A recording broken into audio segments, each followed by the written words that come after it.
안녕하세요. 이번 강에서는 상하수도 역사에 대해서 같이 살펴보도록 하겠습니다.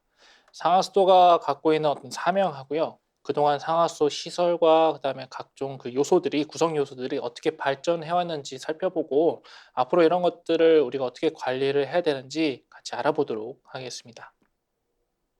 첫 번째는 상하수도의 사명입니다. 앞선 강에서 보셨던 것처럼 물의 저장 형태를 보면 지구상에 있는 대부분의 물의 양은 어디 있다고 했죠? 바다, 해양에 있다고 했죠. 그중에서 사람이 쓸 수 있는 물의 양은 2.6%, 3%도 안 되는 숫자입니다. 2.6%, 1.8%이고요. 그중에서도 2.8% 안에서도 사람이 먹고 마시고 끌고 와서 이걸 사용수로 변환할 수 있는 그 정도는 호수와 하천에 있는 지하수 두 개를 합치면 1%도 안 되는 굉장히 적은 수준이죠. 즉 이렇게 적은 물을 갖고 충분하게 사람의 인간의 어떤 인간적인 삶을 영위할 수 있는 수준까지 활용될 수 있는 물 수질과 수압과 수량 이 세 가지를 요구 조건을 맞춰서 공급한다는 게 결코 쉬운 일은 아닙니다. 즉 지구상에 여러 형태로 있는 이 수자원이죠. 물들을 어떻게 와서 어떻게 우리가 사용자까지 쓸 수 있는 사용자까지 끌고 갈 것이냐라는 게 가장 큰 관건이라고 보시면 됩니다. 그런데 이 사용자로 가기 전에 물 안에 깨끗한 물만 있는 게 아니라 각종 오염물질, 이물질, 세균, 박테리아가 섞여 있다고 했죠. 그 과정 사이에서 정수 처리장, 정수 시설들을 우리가 거쳐서 사용자에게 공급을 해 주게 됩니다. 그래서 원수 상태에서 정수 상태로 가기 전까지 물을 이제 첫 번째 해야 되는 게 뭘까요?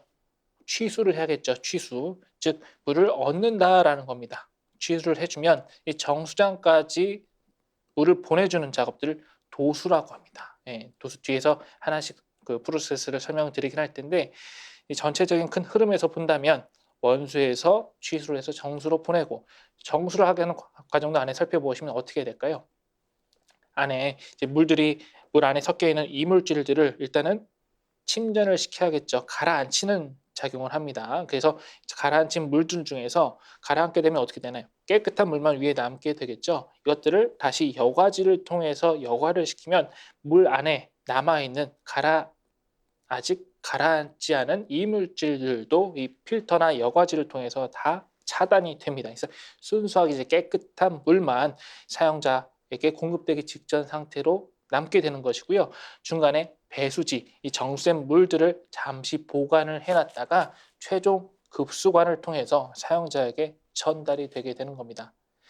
방금 말씀드렸던 대로 이 과정을 살펴보면 지금은 이렇게 한마디로 정리가 되지만 적게는 100년 전, 500년, 1000년 전을 생각을 해보시면 이 과정들이 결코 쉬운 과정은 아니었을 거라 생각이 듭니다. 그래서 발전된 그 과정들을 우리가 하나씩 살펴보고 이 각각의 구성 요소들이 갖고 있는 특성들에서 같이 하나씩 살펴보도록 하겠습니다.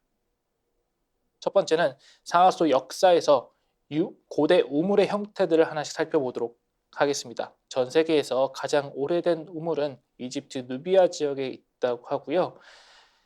우물이라는 것은 깊은 관정에서 지하수를 이렇게 끌어올려서 모여있는 지하수 물들을 끌어올려 가지고 일반 사람들이 사용할 수 있는 물로 바꾸는 거죠. 예, 끌어올려서 그대로 마시거나 아니면은 일반 생활용수로 쓰는 것들이 이 우물의 형태입니다.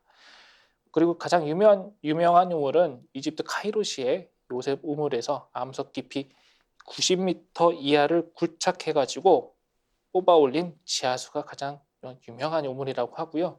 관광지로서도 매력이 굉장히 높다고 합니다. 그 관광지 방문객 수도 점차 늘어나고 있다라고 하고 있고요.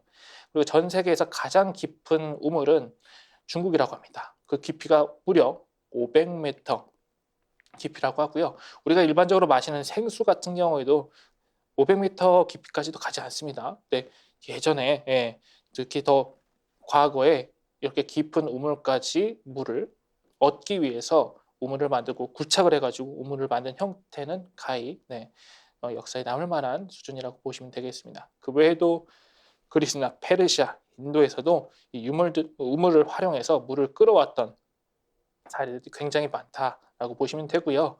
고대 우물 형태를 보시면